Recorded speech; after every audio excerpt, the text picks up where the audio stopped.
ఈరోజు నువ్వు ఏడుస్తున్నావు, ఆరోగ్యాన్ని పోగొట్టుకొని రోగాన్ని భరించలేక ఏడుస్తున్నావు, ఉద్యోగం పోగొట్టుకొని ఏడుస్తున్నావు, చదువును పాడు చేసుకుని ఏడుస్తున్నావు, ఆర్థికంగా చితికిపోయి ఏడుస్తున్నావు, కుటుంబం కుప్పకూలిపోయి ఏడుస్తున్నావు, ఉద్యోగం లేక ఏడుస్తున్నావు, భార్యతోనూ భర్తతోనూ సఖ్యత లేక ఏడుస్తున్నావు,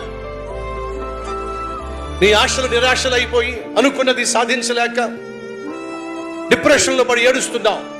ఇలా రకరకాల ఏడుపులతో నిండిపోయిన మనిషినే ఆ ఏడుపు నుండి విడిపించగలిగిన వాడు ఎవడు? ఎప్పుడు ఎలాంటి ఏడుపు ఆగిపోతుంది? ఎప్పుడు ఆలోచించావా? ఈరోజు నువ్వు దేనికోసమైతే ఏడుస్తున్నావో, ఎందుకోసమో ఏడుస్తున్నావో, ఆ ఏడుపు ఆగాలంటే ఏం చేయాలి? నిన్ను కన్న తండ్రి అయిన దేవుని చేతుల్లో నువ్వు చేరితేనే నీ ఏడుపు ఆగుతుంది, నీ కన్నీళ్లు కొట్టివేయబడతాయి. అడుగుతున్నా, ఈరోజు నిన్ను సృష్టించిన దేవుని దగ్గరకు నువ్వు వచ్చావా? ఆ దేవుణ్ణి నువ్వు కనుగొన్నావా? ఆయన చేతుల్లో నువ్వు పడ్డావా?